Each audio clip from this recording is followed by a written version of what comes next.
Most people believe the real financial shift happens at $100,000. Some say it's $1 million, but almost no one talks about the moment that actually changes everything, your first $5,000. Because before that point, money controls you. Every expense feels urgent, every decision feels risky, and no matter how hard you work, it feels like you're running in place. But the first $5,000 flips that dynamic. Not because it makes you rich, but because it proves something most people never prove to themselves, that they can create financial space. In this video, I'll show you why this number matters more than any milestone, how it rewires the way you think about money, and why the habits that get you to $5,000 are the same ones that eventually take you further. Before you reach your first $5,000, your financial life usually feels like constant pressure. You're not thinking long-term, you're not optimizing, you're surviving. Money comes in, and almost immediately it has somewhere to go. Rent, bills, groceries, debt. One unexpected expense, a car repair, a medical bill, a broken phone, can throw everything off. That's why decisions in this phase are rarely logical, they're emotional. You might delay paying one bill to cover another. You might use credit even when you know you shouldn't. You might chase quick money ideas, not because they make sense, but because you feel cornered. When you're in survival mode, urgency replaces strategy.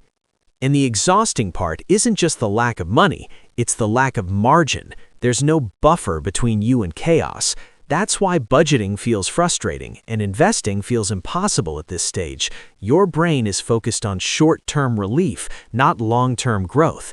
This is also where many people blame themselves. They think they're irresponsible or bad with money, but in reality, they're operating without breathing room. And that's exactly why the first $5,000 matters, because it's the point where survival slowly starts turning into control. If reaching $5,000 changes so much, the real question becomes, why do most people never get there? One reason is impatience. Many try to invest too early, before they've built any financial stability. They hear about stocks, crypto, or passive income and want results fast, skipping the boring but necessary foundation. Another reason is distraction. Instead of focusing on one clear number, people jump from strategy to strategy, new apps, new side hustles, new advice, without committing long enough to see progress. Movement feels like progress, but it often isn't. There's also comparison. Social media makes it seem like everyone else is already ahead, making six figures or doubling money overnight. That creates unrealistic expectations and quiet discouragement. But the biggest reason is simple. Most people never define $5,000 as a goal. Without a clear target, saving feels endless and pointless. And when there's no finish line in sight, it's easy to quit. That's why the shift doesn't start with more income or better investments. It starts with clarity. Because once you know exactly what you're aiming for, your behavior begins to change, and that's where the real progress starts. Something subtle but powerful happens once you cross that $5,000 mark. Money stops feeling like a constant emergency. Unexpected expenses don't disappear, but your reaction to them changes. A surprise bill becomes an inconvenience, not a crisis. You no longer have to scramble, borrow, or panic just to stay afloat. With that pressure gone, your decisions slow down. You start thinking in weeks and months instead of days. You compare options, you plan ahead. This is the moment where money shifts from being reactive to being intentional. And this change isn't about discipline suddenly appearing out of nowhere. It's about capacity. When you finally have a buffer, your brain has room to think clearly. This is also when financial advice starts to make sense.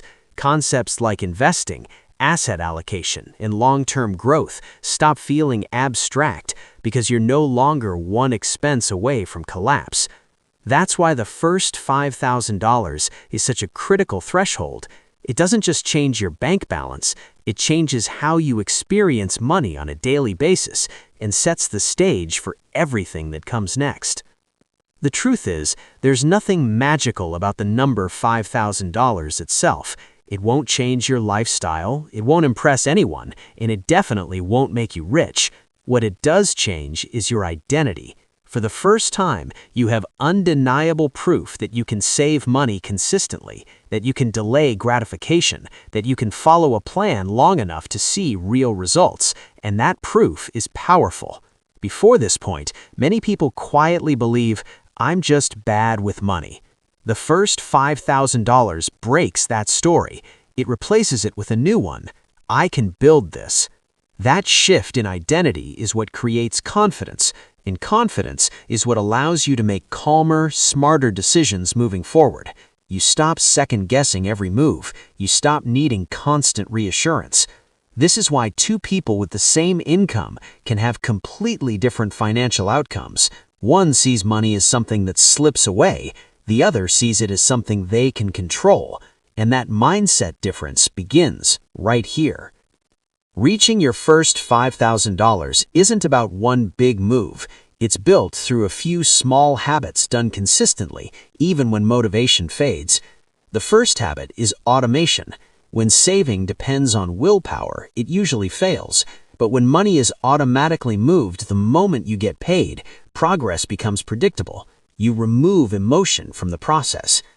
The second habit is cutting invisible expenses, not the obvious ones, but the quiet leaks, subscriptions you forgot about, convenience spending, small daily purchases that don't feel dangerous but add up over time. You don't need to suffer, you just need awareness. The third habit is temporary sacrifice. This is where many people get stuck. The goal isn't to downgrade your life forever. It's to apply pressure for a short, defined period. A temporary side income, fewer nights out, a tighter routine, not permanent restriction, strategic focus. And that leads to the most important habit, committing to one number. Not investing, not net worth, not passive income, just $5,000. When your brain has a single target, every decision becomes simpler. You either move closer to it or you don't. These habits may seem basic, but they work because they align your behavior with your goal. And once these systems are in place, momentum starts to build naturally, setting up the next, often overlooked mistake people make right after this point. Once people finally reach $5,000, a new danger appears, the urge to rush. After all that effort, it's tempting to feel like this money needs to do something big, fast. That's where many people make their biggest mistake. They treat their first $5,000 like investment capital instead of what it really is, protection. This isn't the money you gamble. It isn't the money you chase trends with, and it definitely isn't the money you hand over to guaranteed returns. This is also where copying influencers becomes risky. What works for someone with $200,000 and years of experience can be devastating for someone just building stability. Context matters. Your first $5,000 has one primary job: to buy you time, calm, and optionality. It keeps small problems from becoming big ones. It protects your progress so you don't slide backward. When you respect that role, you preserve the momentum you worked so hard to build. And with that stability in place, something interesting starts to happen to the way you think about investing altogether. With a real financial buffer in place, your relationship with investing begins to change. You're no longer making decisions from a place of fear. You're not obsessively checking prices or panicking over short-term fluctuations.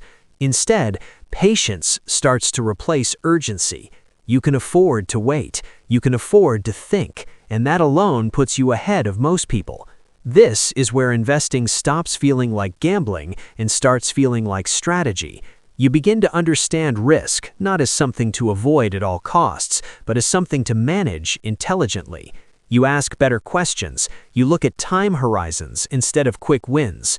Most importantly, you stop chasing every opportunity. You realize you don't need to catch everything. You just need to be consistent with the right things. This shift doesn't come from learning more technical knowledge. It comes from emotional stability, and that stability was created by your first $5,000. Once fear is removed from the equation, investing becomes simpler, calmer, and more intentional. naturally opening the door to a much bigger game ahead. After $5,000, progress no longer feels like pushing a boulder uphill. The hardest part is already behind you. At this stage, your habits are doing most of the work. Saving feels normal, spending is intentional, and your money finally has time to compound, financially and behaviorally. This is why the jump from $5,000 to $50,000, while still challenging, follows a completely different rhythm. You're no longer starting from zero every month. You're building on something that already exists. Consistency begins to matter more than intensity.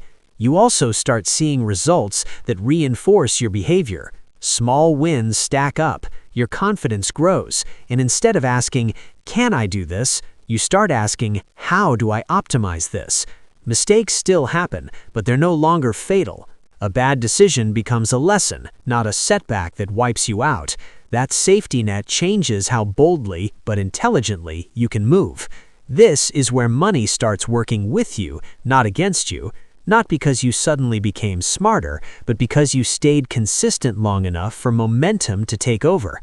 And once momentum exists, the final shift becomes less about numbers and more about who you're becoming. By the time you've built your first $5,000 and started moving beyond it, you realize something important. The money was never the main transformation. The real change is internal. You become someone who plans instead of reacts, someone who thinks in years, not weeks, someone who can say no to short-term comfort because you trust the long-term payoff. That discipline quietly spills into other areas of your life. Your identity shifts from someone trying to get ahead to someone who manages money with intention, and that identity is hard to shake. It influences how you spend, how you save, and how you approach opportunities. This is why wealth tends to be repeatable for some people and impossible for others. It's not luck, it's not intelligence, it's the person they've become through consistent behavior. At this stage, bigger goals, $100,000, financial independence, optional work, no longer feel like fantasies. They feel like extensions of what you're already doing. And that's the quiet power of the first $5,000. It doesn't just change your finances, it creates the version of you that can handle what comes next and prepares you for the final step, deciding to act starting today. At this point, the path should be clear. The question is no longer if this works, but whether you're willing to start. Because every day you delay is another day spent in survival mode, another day where money dictates your decisions instead of supporting them, and the longer that pattern continues, the harder it becomes to break. The good news is this: you don't need more information, you don't need perfect timing, you don't need a higher income to begin. You need a clear target and the willingness to commit to it. Make your first $5,000 your line in the sand, not as a dream, but as a plan. Automate it, protect it, respect it. Let it do the job it's meant to do, giving you space to think and room to grow. If this video helped reframe how you see money, take a second to like it, subscribe to the channel, and comment below. I'm focused on my first $5,000. That small action matters more than you think. Because financial freedom doesn't begin with millions. It begins the moment you decide to stop surviving and start building.